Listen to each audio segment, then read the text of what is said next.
ആദ്യ സിനിമയാണ് സലാർ. ഈ സിനിമയുടെ ഏറ്റവും വലിയ പ്രശ്നമായിട്ട് എനിക്ക് തോന്നിയത് വെറുതെ അനാവശ്യമായിട്ടുള്ളൊരു ഫസ്റ്റ് ഹാഫാണ്. ഫസ്റ്റ് ഹാഫ് ഇഷ്ടം പോലെ ക്രിഞ്ച് സീൻസ്, മുളക് പൊടി തിന്നുന്നതും അങ്ങനെ കുറേ സീനുകൾ. പിന്നെ അതുപോലെ തന്നെ ഫസ്റ്റ് ഹാഫിൽ വെറുതെ ഉള്ളതാണ്, കഥാപാത്രത്തെ ബിൽഡ് ചെയ്യാൻ വേണ്ടി മാത്രം ഫസ്റ്റ് ഹാഫ് ഉപയോഗിക്കുന്നത്. അതായത് ഫസ്റ്റ് ഹാഫിൽ ഈ സിനിമയുടെ കഥയായിട്ട് ബന്ധപ്പെട്ട യാതൊന്നും നടക്കുന്നില്ല. സിനിമയുടെ ഫസ്റ്റ് ഹാഫിനേക്കാളും നല്ലത് സെക്കൻഡ് ഹാഫാണ്.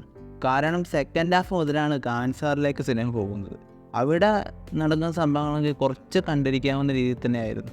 സിനിമയുടെ മെയിൻ കുഴപ്പം എന്താണെന്ന് പറഞ്ഞു കഴിഞ്ഞാൽ അത് തിരക്കഥ തന്നെയാണ്. വെറുതെ ആവശ്യമില്ലാത്ത കുറേ ഡയലോഗുകളും കുറേ ബിൽഡപ്പ് സീനുകളും. മൊത്തത്തിൽ പറഞ്ഞാൽ ഒരു ആവറേജ് സിനിമ, ഒരു നല്ല രീതിയിലുള്ളൊരു മാസ് മൊമെൻ്റ് പോലും ഈ സിനിമയിലില്ല. ഒരു ആവറേജ് പടം. ചില ആൾക്കാർക്ക് തീരെ പിടിക്കില്ല ഈ പടം. കാരണം ഫസ്റ്റ് ഹാഫിൽ ചില സീനുകളാണെന്ന് തന്നെ ചില ആൾക്കാർ നിർത്തിപ്പോകും സിനിമ കാണുന്നത്. മാർട്ടിൻ സ്കോർസെസി സംവിധാനം ചെയ്ത 3 മണിക്കൂറിലെ ഒരു എപ്പിക് സിനിമയാണ്. 1920 ഓക്ലഹാമയിൽ നടന്ന റിയൽ ഒരു സംഭവത്തെ ആസ്പദമാക്കിയിട്ടാണ് സിനിമ എടുത്തിരിക്കുന്നത്. ഈ യഥാർത്ഥ സംഭവത്തെ ആസ്പദമാക്കി ഇതേ പേരിൽ വന്ന ഒരു നോവലിൻ്റെ അഡാപ്റ്റേഷനും കൂടിയാണ് ഈ സിനിമ. സിനിമയുടെ കഥയിലേക്ക് നോക്കുകയാണെങ്കിൽ ഓക്ലഹാമയിൽ താമസിക്കുന്ന കുറച്ച് നേറ്റീവ് അമേരിക്കൻ അവിടെ ഓയിലുള്ളതായി കണ്ടെത്തുകയും പിന്നെ അതിൻ്റെ പേരിൽ അവർ കോടീശ്വരന്മാരാകുകയും ചെയ്യും. ഇവരുടെ സ്വത്തുക്കൾ സ്വന്തമാക്കാൻ വേണ്ടി ഇവരുടെ ഫാമിലിയിലേക്ക് വരുന്ന ഏണസ്റ്റും കിങ് വില്യം എന്ന് വിളിക്കുന്ന ഒരാളുടെയും കഥയാണ് സിനിമ പറയുന്നത്. ഈ സിനിമ കാണുമ്പോൾ നമ്മൾ ഓർക്കുന്ന ഒരു സംഗതി എന്ന് പറഞ്ഞു കഴിഞ്ഞാൽ ഇതൊക്കെ റിയലായിട്ട് നടന്നിട്ടുള്ളതെന്നുള്ളതാണ്. ഇങ്ങനെയും ആൾക്കാരുണ്ടായിരുന്നു നമ്മുടെ ഈ ഭൂമിയിൽ എന്ന് പറയുമ്പോൾ തന്നെ ഒരു അത്ഭുതമാണ്. ഇപ്പോഴും ഇങ്ങനെയുള്ള ആൾക്കാരുണ്ട്, അത് വേറെ കാര്യം. ശരിക്കും ഈ സിനിമ അമേരിക്കയിൽ നിലനിൽക്കുന്ന റേസിസത്തിനെതിരെയുള്ളൊരു സിനിമയാണ്. 3 മണിക്കൂറിൻ്റെ മുകളിലുണ്ട് ഈ സിനിമ. പലർക്കും കാണാൻ ബുദ്ധിമുട്ടായിരിക്കും, എന്നാലും ഒന്ന് കാണാൻ ശ്രമിച്ചോളൂ. നല്ലൊരു സിനിമ തന്നെയാണിത്. Willy Wonka and the chocolate factory 1971 release ചെയ്ത സിനിമയാണിത്. ന്യൂസ് പേപ്പർ വിറ്റ് ജീവിക്കുന്ന ചാർലി ബക്കറ്റ് എന്നൊരു കുട്ടി, ആ കുട്ടി താമസിക്കുന്ന ആ ടൗണിൽ ഒരു വലിയ ചോക്ലേറ്റ് ഫാക്ടറി ഉണ്ട്. അവിടെയുള്ള കുട്ടികൾ മാത്രമല്ല, മുതിർന്നവരും ആ ചോക്ലേറ്റ് ഫാക്ടറിനുള്ളിൽ എന്താ സംഭവിക്കുന്നതെന്ന് അറിയാനുള്ള താല്പര്യമുള്ളവരാണ്. പക്ഷേ ആ ഫാക്ടറി വർഷങ്ങളായിട്ട് പൂട്ടിക്കിടക്കുന്നൊരു ഫാക്ടറിയാണ്. പക്ഷെ പെട്ടെന്നൊരു ദിവസം ആ ഫാക്ടറി വീണ്ടും തുറക്കുന്നു എന്നൊരു വാർത്ത ആ ടൗണിൽ മൊത്തം പരക്കുന്നു. കൂടാതെ ആ ഫാക്ടറി തുറക്കുന്ന ദിവസം 5 കുട്ടികൾക്ക് ഈ ഫാക്ടറിയുടെ പ്രവർത്തനങ്ങൾ നേരിട്ട് കണ്ട് മനസ്സിലാക്കാം എന്നുള്ളൊരു ഓഫറും ഫാക്ടറിയുടെ മുതലാളിയായ വില്ലി വാങ്ക എന്ന കഥാപാത്രം പ്രഖ്യാപിക്കുന്നു.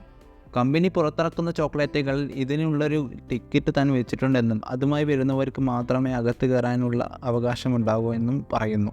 ഇത് കേട്ടതും ലോകത്തുള്ള പലരും ആയിരക്കണക്കിന് ചോക്ലേറ്റുകൾ വാങ്ങി അതിൽ ഈ ഗോൾഡൻ ടിക്കറ്റ് ഉണ്ടോ എന്ന് നോക്കാൻ തുടങ്ങുന്നു.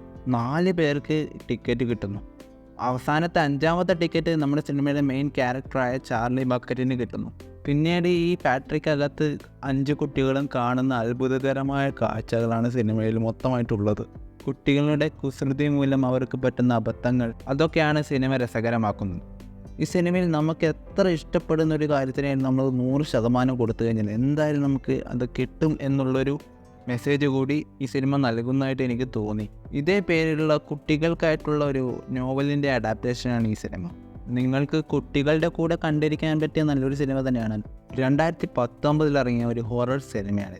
മുഴുവനായി ബ്ലാക്ക് ആൻഡ് വൈറ്റിലെടുത്ത ഈ സിനിമയുടെ കഥയിലേക്ക് നോക്കുകയാണെങ്കിൽ 1890 എബ്രാം വിസ്ലോ എന്ന് പറഞ്ഞൊരു വ്യക്തി തോമസ് വെയ്ക്ക് എന്ന പേരുള്ള ഒരു ലൈറ്റ് ഹൗസ് കീപ്പറുടെ സഹായിയായി ജോലി കിട്ടുന്നു. പക്ഷേ ആ ലൈറ്റ് ഹൗസ് ഒറ്റപ്പെട്ട ഒരു ഐലൻഡിലാണ് സ്ഥിതി ചെയ്യുന്നത്. തോമസ് വെയ്ക്ക് ആണെങ്കിലും വിൻസ്ലോനെ ഉപയോഗിച്ചിട്ട് പണിയെടുപ്പിക്കും. അവർ തമ്മിൽ അവിടെ വെച്ച് നടക്കുന്ന തർക്കവും പിന്നെ അതിൻ്റെ ഇടയിൽ തന്നെ വിൻസ്ലോ കാണുന്ന ഒരുപാട് വിചിത്രമായ കാര്യങ്ങളുമാണ് സിനിമയിലുള്ളത്. പിന്നെ തോമസ് വെയ്ക്ക് എന്ന ക്യാരക്ടറായിട്ടുള്ള കുറച്ച് നിഗൂഢതകളൊക്കെ ഉണ്ട്. അത് ഞാൻ ഇവിടെ പറഞ്ഞ് സ്പോയിലറാക്കുന്നില്ല, എന്തായാലും നിങ്ങൾ കണ്ടു തന്നെ അറിയാം. നിങ്ങളിത് കണ്ടിട്ടില്ലെങ്കിൽ നിർബന്ധമായി കണ്ടിരിക്കേണ്ട സിനിമയാണ്. പിന്നെ ഈ സിനിമ കുട്ടികളുടെ കൂടെയും അല്ലെങ്കിൽ ഫാമിലിയുടെ കൂടെ ഇരുന്ന് കാണാൻ ശ്രമിക്കരുത്. ഒരുപാട് ന്യൂസ് സീനുകളൊക്കെ ഉള്ള സിനിമയാണ്. പറയാനുള്ളത് പറഞ്ഞ് ഇനിയിപ്പോൾ ഫാമിലിയായിട്ട് നിങ്ങൾ കണ്ടാൽ നിങ്ങൾക്ക് പണി കിട്ടിയാൽ ഞാൻ ഉത്തരവാദിയല്ല, അതാദ്യമേ പറഞ്ഞുകൊള്ളുന്നു. ഇതുപോലുള്ള സിനിമ റിവ്യൂകൾക്കും സിനിമ റെക്കമെൻഡേഷനും വേണ്ടി എൻ്റെ ചാനൽ മറക്കാതെ സബ്സ്ക്രൈബ് ചെയ്യുക. ഞാൻ നിങ്ങളുടെ സെല്ലോയുടെ മാൻ.